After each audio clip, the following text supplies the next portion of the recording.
Hello everyone, today is 17th of May, now it's 15 past 9 in the morning Moscow time. I'm Levan Gudadze and this is my first update for a day in which I will share all the main news that are making headlines in Russian media outlets and Russian language pages on different internet platforms. There are quite a few very significant developments and news that I like to share with you for this moment, and to make this video as short as possible, I will skip map today. Although, of course, the main direction of their activities are Kharkov sector, obviously, northern parts of the Kharkov region. All the military channels will provide us with great volume of information, anyways, about developments on the line of contact. And well, I will start straight away with some media reportings. Of course, main topic of discussion in Russian media and the public last 2 days, yesterday and today, is a state visit of Russian president in China. Very important visit, obviously. And of course, main topics of discussions between Russian and Chinese leaders will probably stay how should I say, they're classified maybe, and we will learn about it only by analyzing steps of the two major geopolitical players, Russia and China, in near future. Although some very important information did become available and interesting statements were made. And for example, RT is reporting that President of Russian Federation highlighted that Asia-Pacific region should be free of military blocs. Let's go through this news. So Asia-Pacific region should be free of military blocs because of their potential to undermine the security balance in the region, Russian President Vladimir Putin has stated, speaking at the press conference with his Chinese counterpart Xi Jinping. On Thursday, Putin noted that the recent talks between Moscow and Beijing had once again shown that the two countries' approaches to many regional and international problems are either correlated or aligned.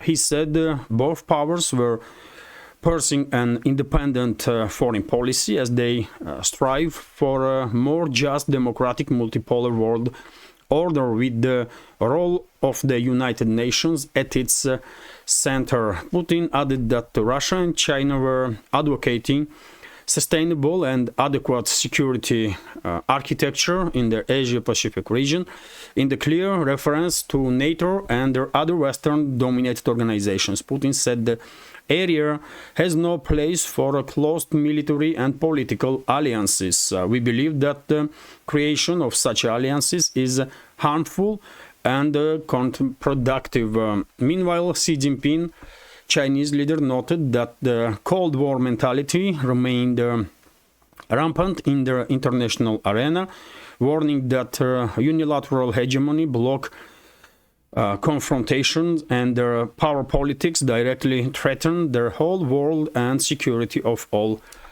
countries. And of course, leaders were not just talking about NATO, but of course AUKUS, this military alliance that US created with the United Kingdom and Australia. And of course, we all know that Washington is quite actively, and London also, by the way, quite actively pushing South Korea and Japan, if not to join AUKUS, at least to be actively engaged with this military bloc. And it definitely makes regional countries a bit nervous, as it should, because as Putin highlighted, military blocs in the region will definitely undermine overall security balance in the region, and will make things more difficult, which is absolutely logical and correct reading of the situation, in my opinion. Vzгляд newspaper is reporting that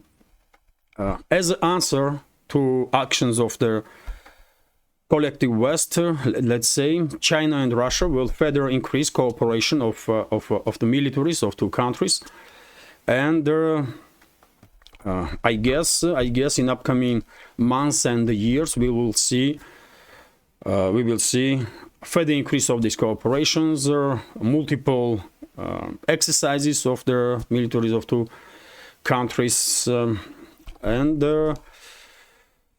yes, that's answer from Moscow and Beijing, because even though it is preferable not to see region being militarized, of course Washington not gonna listen and not gonna stop its actions, and therefore regional countries have to react on it.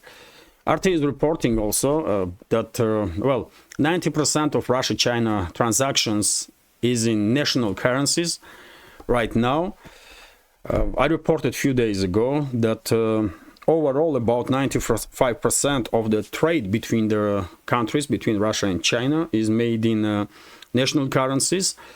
And of course, not all trade is done by transactions. And when it comes to operations through the financial institutions, then 90% is done in national currencies, which is of course good for both countries, for currencies of two countries, and clear indicator that process of de-dollarization is basically unstoppable at this point. And what is also interesting, that Chinese leader made a statement that both sides will work actively to stimulate cooperation of the banks of the two countries. And because Chinese banks are afraid, at least first and second tier Chinese banks, financial institutions are afraid of the secondary Western sanctions, and therefore there was some issues that Russian businesses were, had to deal when it comes to operations with Chinese banks. This statement of Xi Jinping clearly highlights that both sides are working on alternatives. And what can be that alternative? It only can be alternative financial and banking system to the Western one that has been weaponized by ruling class of the West. So this is important. Unfortunately, I did not see any statements from leaders of two countries about some concrete steps that were made to create this alternative financial and banking system yet. Work is in process, as far as I understand, and maybe, by the way, in this autumn, when BRICS summit will take place in capital of Russia's Tatarstan Autonomous Republic, in Kazan, maybe we will hear some information about building this alternative financial and banking system there. That will be good for world economy, for sure. Also, by the way, interesting news that right now, about 80 different projects are in the work, bilateral economical projects between Chinese and Russian businesses, big ones, by the way. I'm talking about big, major projects. Otherwise, of course, there are thousands of instances of cooperations of the businesses of the two countries, small and medium level businesses. But this is a major projects that are in development between the two countries, and the overall volume of investment is about 200 billion, and this number will of course further increase in upcoming years. It's just inevitable. Also, artists report that Russia and China could sign a major energy deal, according to Deputy Prime Minister of Russian Federation, Alexander Novak, and well, he is talking about, of course, Sila Sibiri 2. This is a Force of Siberia 2 gas pipeline that goes from Russia through Mongolia to China. And well, already Force of Siberia 1 pipeline is operational, and there supplies over 30 billion cubic meters of gas, I believe, to northern western parts of the China. And both sides are actively working on development of Force of Siberia 2 pipeline. And well, Russian Deputy Prime Minister is quite optimistic that in near future all the this project will be finalized and work will begin. Interesting. I'm a little surprised that this project not yet in the building process in full force, but I guess sides have some negotiations on on the price there, because if Force of Siberia 1 was supplying pipeline gas to loosely gasified northern western parts of China, and therefore there was no competition for Force of Siberia 1 in regional terms. Force of Siberia 2 is directed towards northern eastern parts of China, towards Shanghai. And in this case, Central Asian republics are coming to play. They are already supplying gas to China, and therefore, because there is a competition there, I guess Chinese side wants to have a as better price as possible. Although, as we can see, Russia is defending its interests, and not in a hurry to sign up agreement if not all points are in favor of Russia. Let's say this way, because after all, I mean, like it or not, but China has to buy Russian gas, and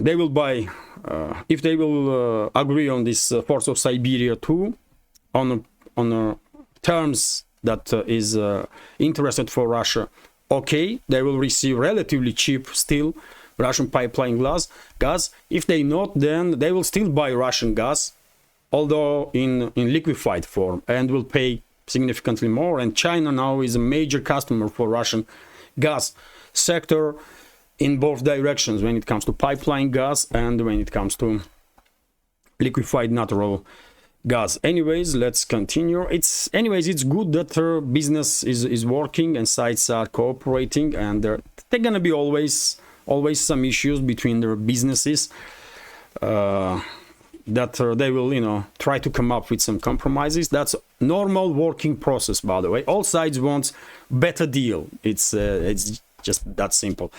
RIA Novosti's report, by the way, that during the nighttime and early hours of this morning, Russian air defense system shut down more than 100 Ukrainian drones over the Russian regions. This is, as far as I remember, this is the biggest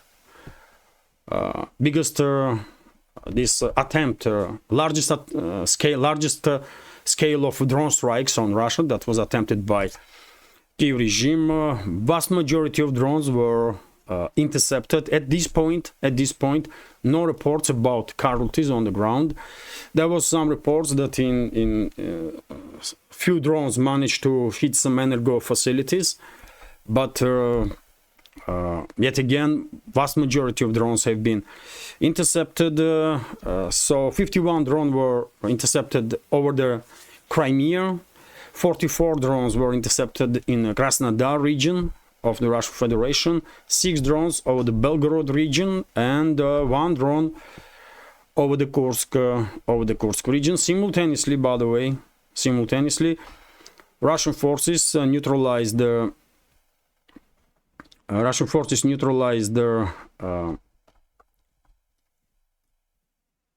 up to 10 naval drones during the nighttime, and yesterday during the daytime, Russian aviation neutralized 15 Ukrainian naval drones.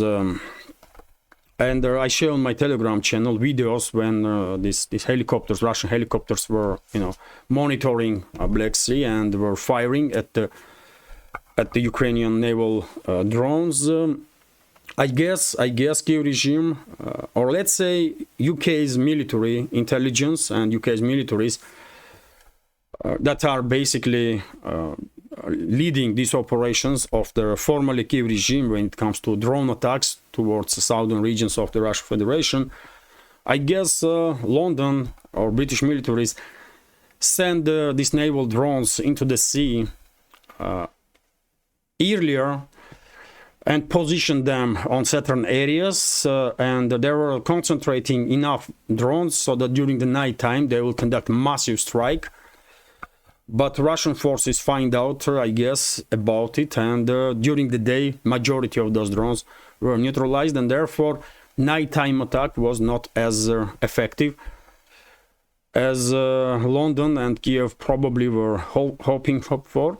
And dear friends, before I continue, to go back to the topic of the Russian president's visit to China, this morning I shared this video on my Telegram. This is Harbin, by the way, Chinese city, northern city, and the president of Russian Federation lay flowers at the monument to Soviet soldiers who died in a battle to liberate northeast China. About 12,000 Soviet soldiers lost their lives by liberating northern regions of the China from Japanese invaders. And well, many people, especially in the West, don't know about it, that Russia destroyed not just Nazi Germany, but Russia played significant role in liberating northern regions of the China also. And by the way, it's not just 45, but even before, in 39, there was a battles in Mongolia, on the borderline between Mongolia and China. Manchuria at the time, that's how it was called, Japanese occupied territory. Territory that was occupied by Japanese, and this battle is known here in former Soviet republics and in Russia as battles for Khalkhin Gol, when Russian forces basically destroy Japanese militaries, and many are saying, many historians, that because of this defeat of Japanese forces by Soviet forces in Khalkhin Gol, in Mongolia, Japan never dared to attack Soviet Union during the Second World War directly. So also important, of course, historical era. And if I remember correctly, by the way, it was battles for Khalkhin Gol, if I remember correctly, when Zhukov, world famous Soviet military leader, Zhukov was noticed by Moscow. And he did play some important role in victory there in Khalkhin Gol. But yet again, I'm not historian, and you know, I guess I remember correctly. We are not supercomputers, isn't it? And it's not always easy to store all the information that we are, you know, learning during our lifetime as on a hard drive of the computer, you know. And when you pull any information you want at any time, it's not that easy. But if I remember correctly, yes, Zhukov did play as a military commander a significant role in Soviet victory over the Japanese invaders during Khalkhin Gol battles. Also, so let's continue with some additional news. Russian armed forces, by the way, yesterday Russian Defense Ministry reported, of course, shared with public daily briefing, information about progress of special military operation during the previous 24 hours. And Defense Ministry reported that 3 Ukrainian MiG-29 fighter jets were intercepted by Russian air defense systems. Whenever I see these informations, by the way, about destruction of another fighter jets of the Kiev regime or fighter bombers, I automatically wonder how many of those planes Kiev regime still has left, how many planes NATO member states, Washington, London, other major capitals of the West managed to find worldwide, how many Soviet airplanes to transfer them to Kiev, because it seems like this is unending spree of planes that Kiev regime is losing on regular basis, and I wonder how many of those planes they still have left. I don't know, man. RIA Novosti's report that Russian armed forces destroyed command and control center of Kiev regime in the Kharkov region. This was a quite epic video, by the way. I shared on my Telegram also, and as you can see, it was a strike by Iskander tactical missile, and there was secondary explosion also in the place. So I guess a munition depot detonated also, and well,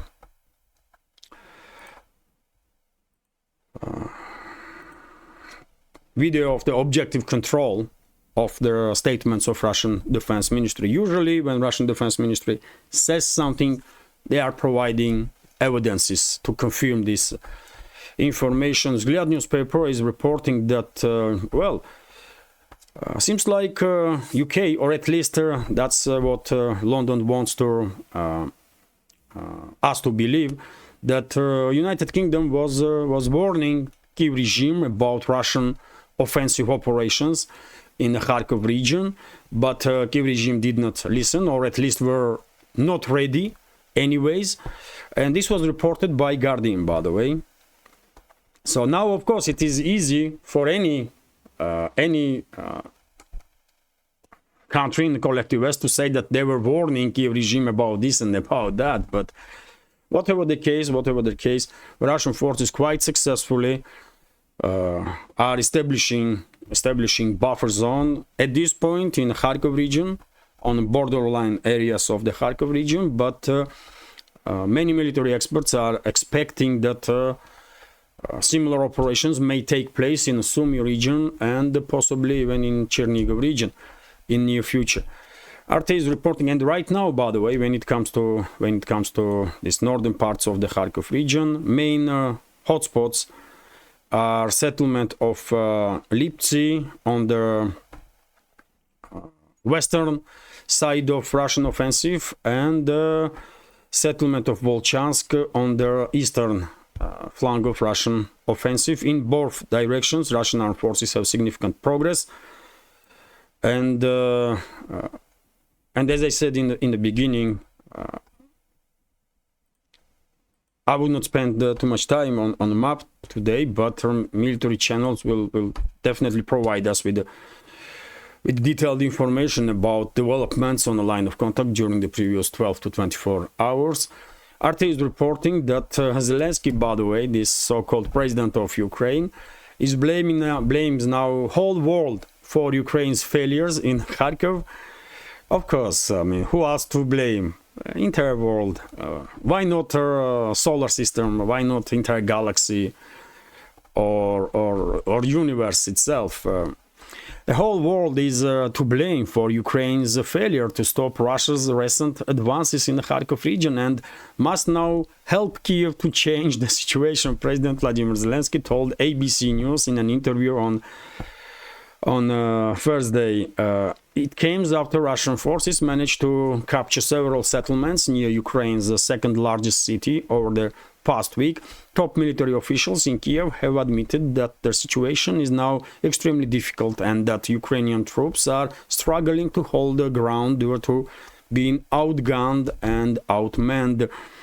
Asked if he believes Ukraine's failures on the battlefield to be the fault of the US, Zelensky told ABC reporters that it's the world's fault, and accused the international community of giving the opportunity for Putin to occupy. The Ukrainian leader said the country cannot afford to lose Kharkov, and that the world can help Kiev, and that the world can help Kiev to hold on to their vital city in their country's northeast. Well, okay, I mean, this delusional individual said not just this, but he also said that if Kiev regime will not receive two Patriot air defense systems right now, then they will lose Kharkov. This was also stated during that interview with the ABC, and I mean, how are you gonna comment this, by the way? First of all, as I mentioned many times before, this is Russian forces are not conducting offensive operation on Kharkov. This is not the case. Russian forces are creating buffer zone. It's a huge difference between attacking town and creating buffer zone. I believe Russian forces will not even conduct military operation inside the Kharkov, even if Russian forces reach this town, because it's a huge city. It's a huge city, and can you imagine level of the casualties and the damage if Russian forces will conduct operations inside the Kharkov? It's not necessary. Russian forces may encircle Kharkov, bypass basically Kharkov, and force at some point Kiev regime will be forced to capitulate. And once Ukrainian military personnel will lay down arms, then Russian forces will enter Kharkov, most likely military police, maybe not even regular forces, just a military police, to to make sure that city and residents, whoever will be in Kharkov at the moment, are safe and secure. I don't see any scenario in which Russian forces are conducting this Second World War style assault operations on the Kharkov, man. This is not happening. So as I said, Zelensky, he's just too delusional, and everybody who's trying to push this narrative that Russia is now conducting offensive operations on Kharkov. No, this is not offensive on Kharkov. This is not even major Russian offensive operation. This is not a large-scale offensive.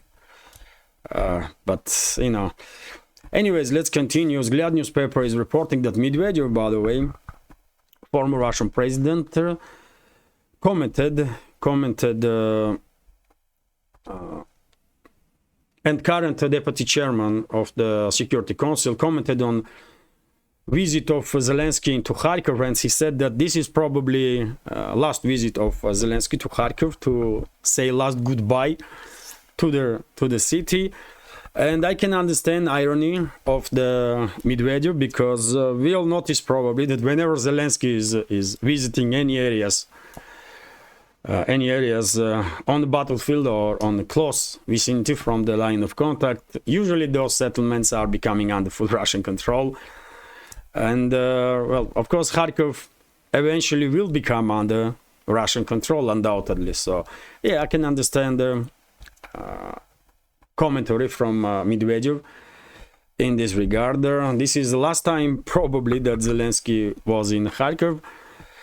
Anyway, let's continue. RBK News Agency is reporting that, well, a New York Times, based on its sources, claiming that NATO is getting closer to the point of making decision to send its military personnel into Ukraine. First of all, into Western Ukraine to conduct some training operations of the Kiev regime forces inside Ukraine. Well, by the way, as I said many times before, like it or not, but in my reading of the big picture, Ukraine will be divided after this conflict will end. And I said so many times that most likely Western Ukraine will be controlled by NATO.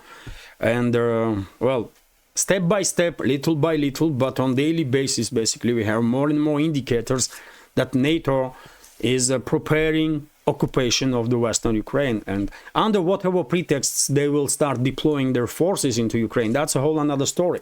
On initial stages, they may say that they are deploying troops not to combat Russia, but to train Kiev regime forces or to help with some logistics or with this and that. But eventually, this deployment of NATO troops will turn into full-fledged occupation of the Western Ukraine. And eventually, Poland will make a claim on some 70-80% of Western Ukraine that used to be part of Poland before Second World War. Then Hungary most likely will make a claim on Transcarpathia that used to be part of Hungary before First World War. And Romania will also most likely make some claims on some parts of Western Ukraine that used to be part of Romania before Second World War. So yes, New York Times, information from New York Times only confirms, at least indirectly, my reading of the big picture. So yes. eventually NATO troops will be deployed into Ukraine and western parts of Ukraine in general. Well, question is, will they stay in western Ukraine, or will they try to establish control of some other regions also, for example, Odessa region? Well, if they stay in the western Ukraine, mainly, in that case, of course, it will be possible to avoid a direct large-scale confrontation between Russia and NATO. But if they will move outside of western Ukraine, then world is in big trouble. Let's say this way.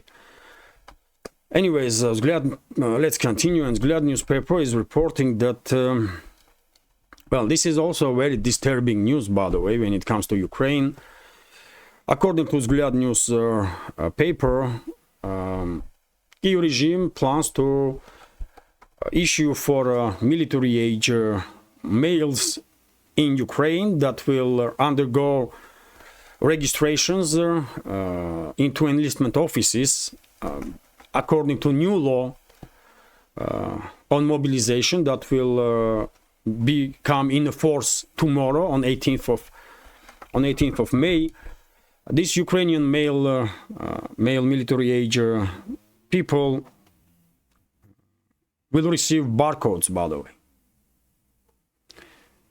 Ukrainian military age males will receive barcodes once they will undergo registration into these enlistment offices. And when I hear barcode, I don't know why, but I see parallels straight away with the Second World War era, when prisoners of German concentration camps had their numbers tattooed on their hands,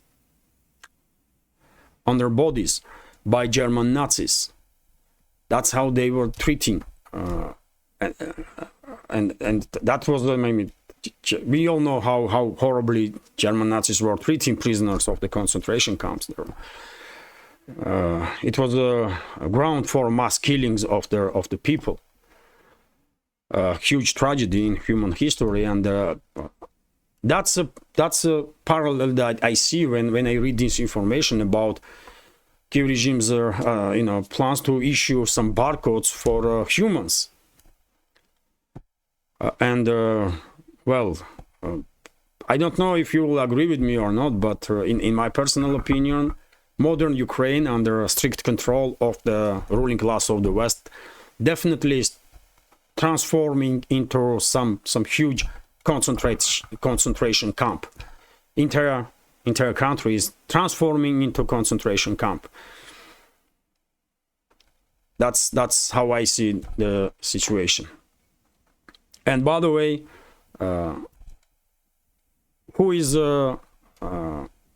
Western ruling class is issuing orders, but who is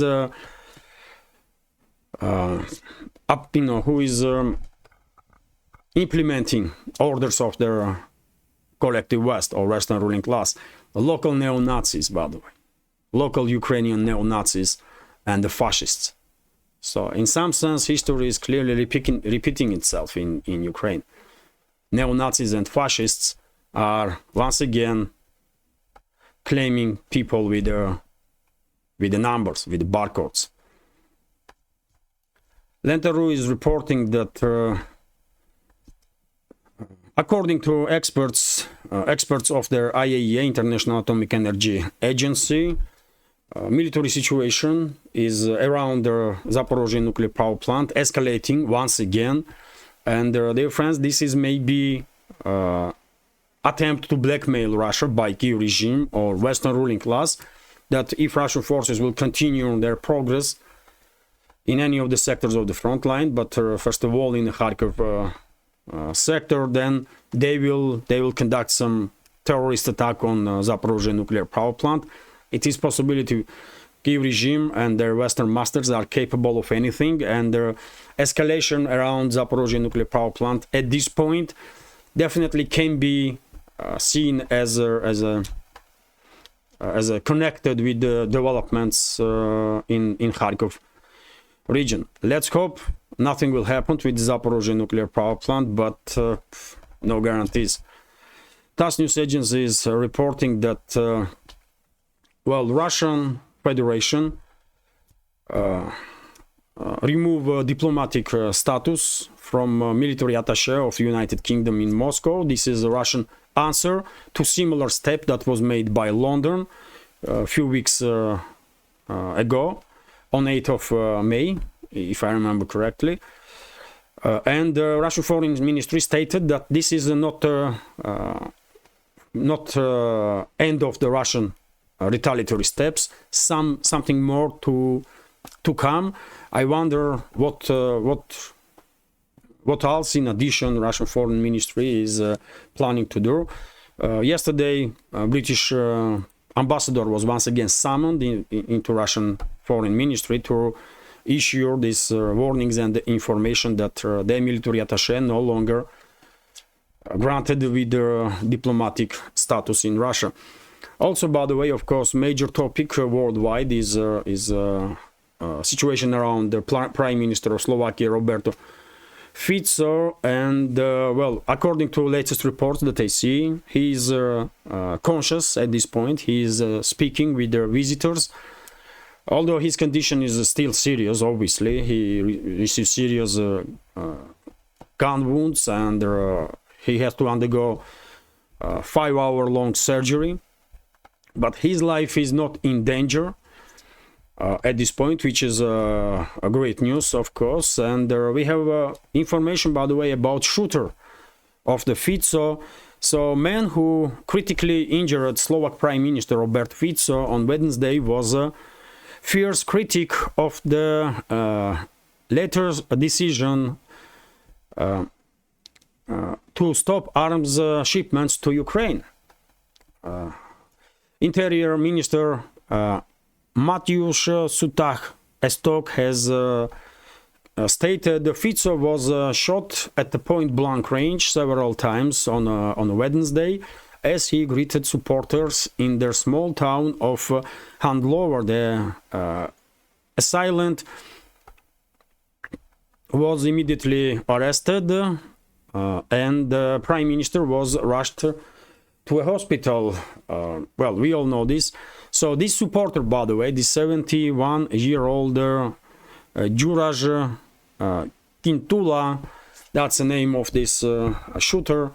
He was extreme critic of the Fico's government, and he was active participant of these pro-Ukrainian rallies, anti-governmental and pro-Ukrainian rallies. Yesterday on my Telegram I shared video where you can see this person participating in pro-Ukrainian rally, and who knows, by the way, who knows, maybe, even though for now we don't really have factual evidences to say that maybe it was some sort of conspiracy against Fico, and this shooter was used by some other forces, but anything is possible. Anything is possible. This person was active supporter of Ukrainian neo-Nazis, and well, by the way, if you remember, I said quite a number of times that at some point Ukrainian terrorism will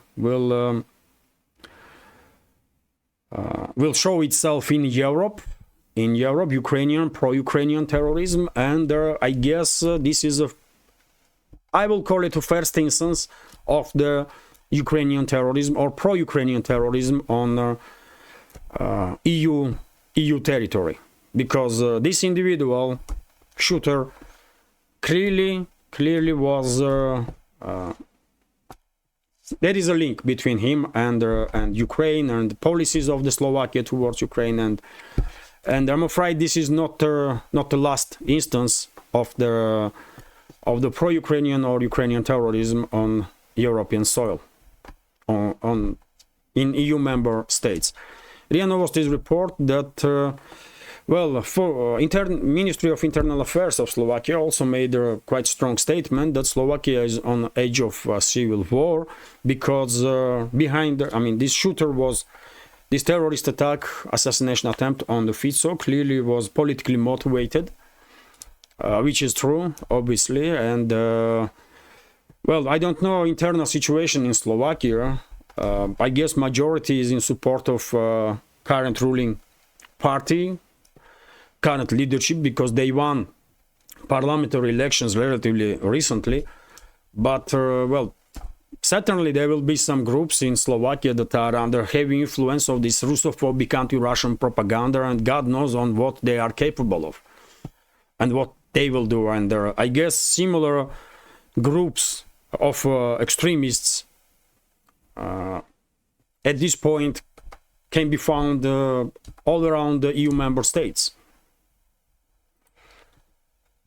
I mean, with this extreme Russophobic propaganda and hysteria, Western ruling class is creating monsters, by the way, in their backdoors, in their background, or in their, how you should say, in their own territories. Let's say this way. In the West, they are creating monsters in the West that are capable of horrible crimes by being full of hatred. Let's continue. RT is reporting that Georgia accuses NATO countries of trying to orchestrate coup in the country. The participants of the their participation of the politicians from the NATO countries in anti-government rallies in Tbilisi is a hostile step aimed at overthrowing the Georgian government. Parliamentary Chairman Shalva Papuashvili has stated, and he is absolutely correct, on my Telegram, I shared video when these foreign ministers, so-called foreign ministers of Lithuania, Latvia, Estonia, were directly participating in anti-governmental rallies, which is unheard of, by the way. This is not, a diplomat should not act this way. I mean, it's just too obvious. And official representatives of the other countries. This is a clear intervention in Georgia's internal affairs, and these ones were not alone. There were some other officials also, including from US, from other countries of the collective West, that were openly supporting this anti-Western controlled or Washington controlled crowd in Georgia, so-called opposition, NGOs, and so on. And were basically openly getting engaged in this process of destabilization of Georgia. Question is now, what official Tbilisi gonna do about it? What official Tbilisi gonna do about it? Because I mean, I guess at least ambassadors have to be recalled from all those countries, officials of which were openly calling for further destabilization in Georgia and or openly participating in the anti-governmental rallies. That's minimum that Tbilisi should do, that at least recall ambassadors for consultations. Let's see, but Georgia is under heavy assault, by the way, from Western ruling class, and I don't know if Georgian government is, stands strong enough to, is in strong enough positions to withstand this immense pressure. Time will tell. RT is reporting that, well, EU states prime minister denies existence of the neighbors' culture. So Romanian prime minister Marcel Ciolasu has claimed that both the Moldavian language and the Moldovan people no longer exist, and that they are now only Romanians living in the former Soviet Republic. Well, that's a quite stuff to say, isn't it? This individual, Prime Minister of Moldavia, is actively basically promoting this idea that Moldova should join Romania. Moldova used to be part of Romania, by the way, before Second World War. Although, I mean, when this person, this Marcel Ciolasu, is claiming that there is only Romanians in Moldova, that's clearly exaggeration, because there are significant Russian diaspora in Moldova, significant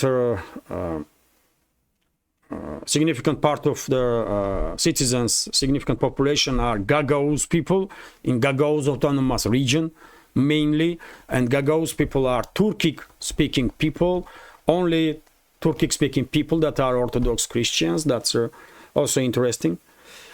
And well, and obviously there are hundreds of thousands of citizens of Moldova that see themselves as Romanians. That's also true.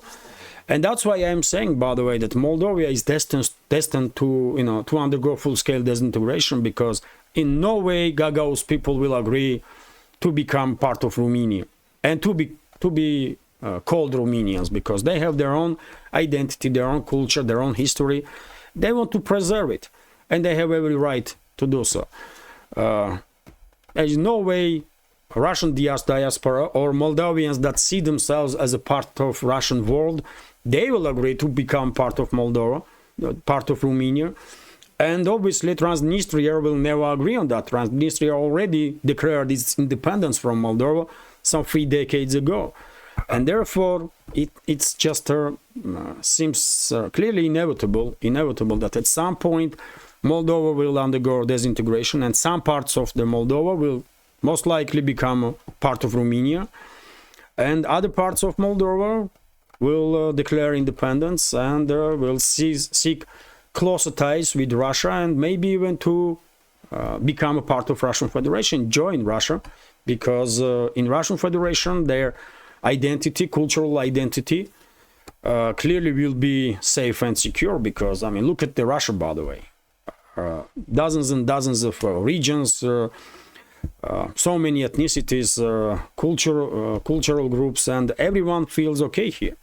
That's how Russia is built from the beginning, and that's why it's harmonic here in Russia. It's harmonic. Russia was built this way.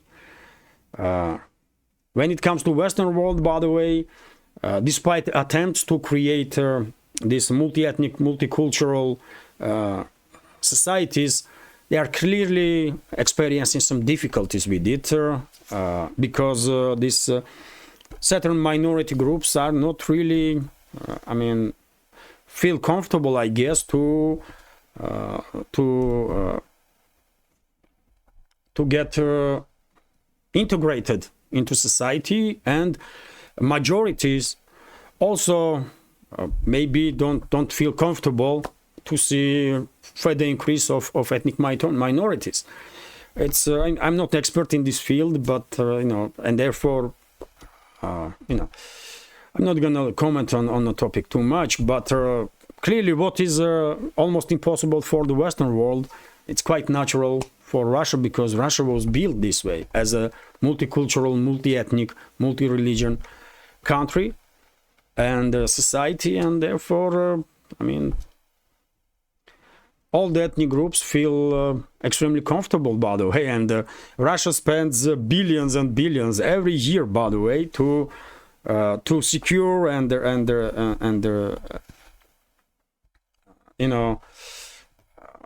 try to promote local languages, local cultures, all over the Russia, by the way. So in Russia is a unique country in many ways, by the way, and one of the uniqueness is also this natural multicultural, multi-ethnic history of the building of the Russia and society that is used to all this stuff. It's natural here. Anyways, I hope I explained what I wanted to say in a better way. So Moldova is destined to disintegrate. It just seems inevitable. Let's continue. RT, by the way, is reporting that France blames ex-Soviet Republic for unrest in South Pacific. Well, Azerbaijan played a role in the protests over constitutional reform in the French overseas territory of the New Caledonia. Interior Minister Gerard Darmanin has claimed Azerbaijan, by the way. Just look at the map, by the way. New Caledonia is somewhere in between Australia and New Zealand. I believe somewhere here, by the way. That's it, but this archipelago here, that's a New Caledonia. So yes, not in between, but not far away from Australia and New Zealand anyways. And there was heavy unrest, by the way, in in these overseas territories of the France in recent days. Because of this constitutional reform, France basically wants residents in New Caledonia that lived there more than 10 years to have a voting right. And local indigenous people are not happy about it, and they are protesting. And now, Interior Minister of France is blaming Azerbaijan for connections with the Caledonian separatists, which is crazy, man. Let's go through this news. The protests were sparked by the proposal by the lawmakers in Paris to give French residents who have lived in the New Caledonia for 10 years the right to vote in their province. Their initiative sparked fears that the voters of the indigenous Kanak people, who make up to 40% of the archipelago's population, could be diluted. Asked on the first day whether he believes Azerbaijan, China, and Russia, they always gonna mention Russia, of course, are meddling in the New Caledonia's affairs. Dermaning pointed the finger at Baku, capital of Azerbaijan. It's not a fantasy, it's a reality, the minister said, adding that some of the Caledonian separatists made a deal with Azerbaijan. Well, post-Soviet Republic, by the way, Azerbaijan, located some 14,000 kilometers away from New Caledonia. I don't think it does make any difference, but still interesting. So yes, Azerbaijan is a target for French leadership once again. And by the way, I remind you that Baku and Paris have very difficult relationships, and they were accusing each other for hostile policies for many times during the previous months. And unfortunately, I don't see improving relationships between two countries anytime soon. I mean, stands are too diametrically different between the parties. But information is correct. I was kind of I could not stop smiling when I said this information, that leadership of France is so desperate that they are blaming now just about everybody for everything, Azerbaijan also. Okay, crazy, man. Anything is possible, of course. I mean, one may argue that, Azerbaijan could support local separatists. Why not? Yes, theoretically, yes. But in reality, I don't know, man. I don't trust government of France, and whatever they are saying, it's, cannot be taken for face value. It's just not possible. Anyways, let's continue. RT is reporting that International Monetary Fund once again warns West against seizing Russian money. Western plans to either confiscate Russia's frozen central bank reserves directly or use the profits they generate could undermine the global monetary system. IMF has warned. Okay, by the way, we all know this. Everybody knows this, by the way, but still Western ruling class will go ahead with stealing of Russian assets, no doubts about that. And by the way, I don't think at this point Western financial and banking system can be saved, reputationally speaking. Collective West's reputation is damaged beyond repair in eyes of the rest of the world, I believe, and therefore Western ruling class will use their financial and banking system as long as they can. But once BRICS and other organizations together or somehow will come up with the alternative financial and banking system for this world, possibly with alternative reserve currency also, that's gonna be it. From that point on, Western ruling class will lose relevance completely for rest of the world. I'm not talking about Western world itself, because they have such a strong grip on the Western states that, Anyways, let's continue. RT is reporting that EU still grants visas to 90% of Russian applicants, according to data, quite surprisingly. Russia named in the top 5 countries for Schengen visa applications in 2023, and almost 90% of the requests were approved. The European Commission has revealed that is a 37% increase compared to and by the way, the EU Directorate General for the Migration and Home Affairs published the annual report on Wednesday, showing that some 10.3 million applications for short stay visas were filled in the last calendar year by Russians, I guess.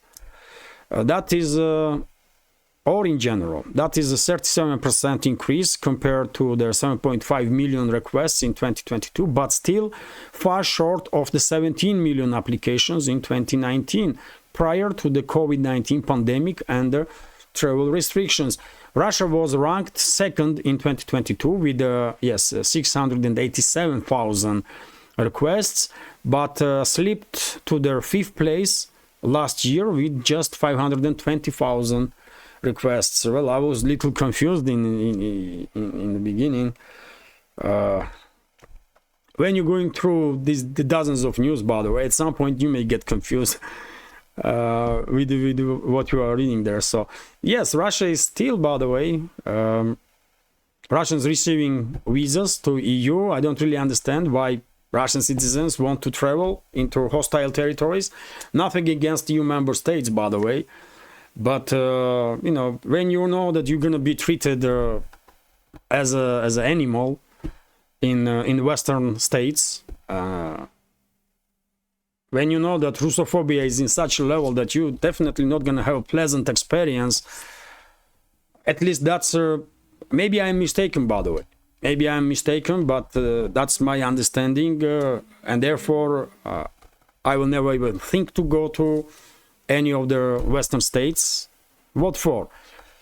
I mean, I don't know, man. I don't get this. I don't understand these people, man. And they will come back then and will say, well, we were treated this bad and that bad. Of course you would, man. Are you watching news? Are you know what the hell is going on?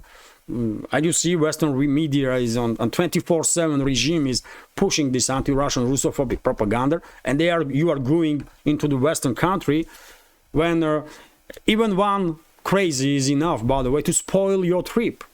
Vast majority will treat you with dignity, because I believe vast majority of societies in the West are decent people.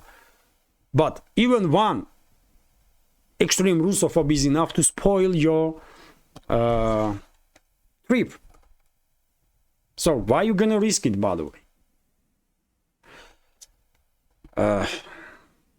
Anyways, and I believe there will be more than one Russophobe that you're gonna get engaged during the trip.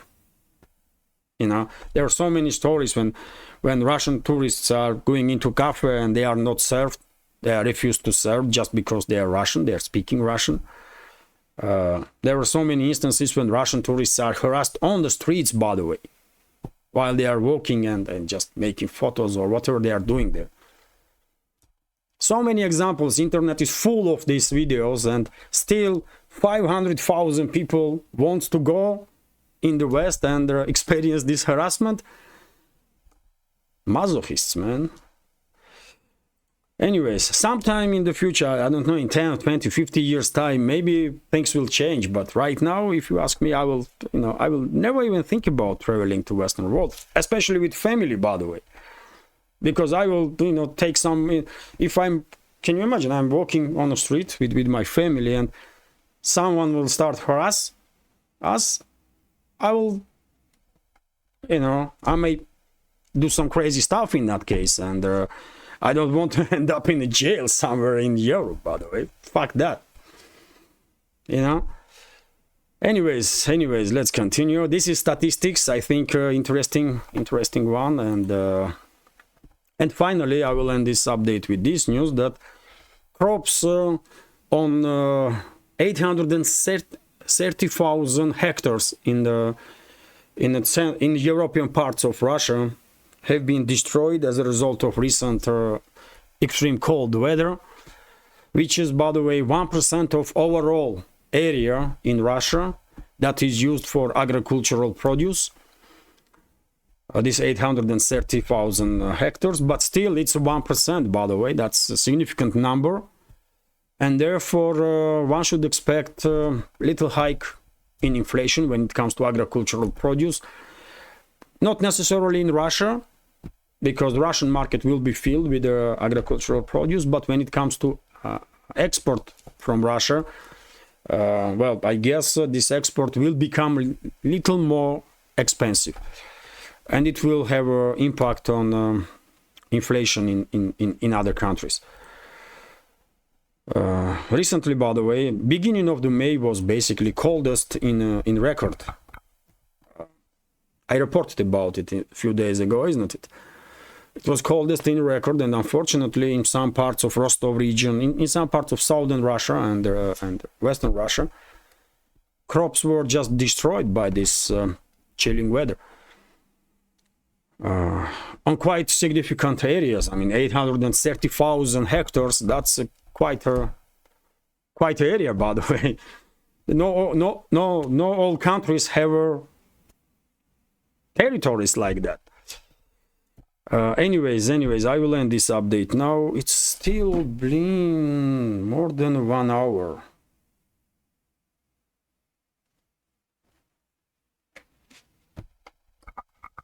I was hoping, man, I was trying to share news as fast as possible, and I skip them up to make a video shorter, and it's still more than an hour. But hopefully you will find update interesting. Plenty of news that I share with you in this program. Hopefully you will find it interesting and informative, and if so, please click that like button, leave some commentary just about anything, any topic you like. This is the only way we can influence algorithm, by the way. I mean, sometimes we are able to do so, sometimes not, but this is the only way we have. More likes and comments. And, you know, if you can, please share links to my videos or my channels with your friends, verbally or on the platforms that you are actively using. And finally, if you like this channel, you can support my work. And if you think this channel deserves to exist, I mean, if you want me to have opportunity to continue this work, then please consider to support my work with small donations through PayPal, Boosty, and by subscribing to my Patreon page. All the links are under this video in the description box and in the pinned comment. And when it comes to Boosty, by the way, yesterday I see a question in the comment section. A member of our community was asking what is the Boosty. Since I was blocked on Buy Me Coffee, I start actively using Boosty. It's a donation platform, by the way. It's the most popular donation platform among Russian creators. Very convenient one, because if I receive donation, then platform will convert donation into rubles and automatically will send to my bank account here in Russian banks. So it's very convenient. So it's just donation. You also can subscribe, by the way, on Boosty. It has this feature also, like Patreon does. You can subscribe, you can become a paid member on Boosty if you want to support on monthly basis, like on Patreon. So yes, all the links, by the way, all the links under this video in the description box and in the pinned comment. This is it for now. Have a great day and take care.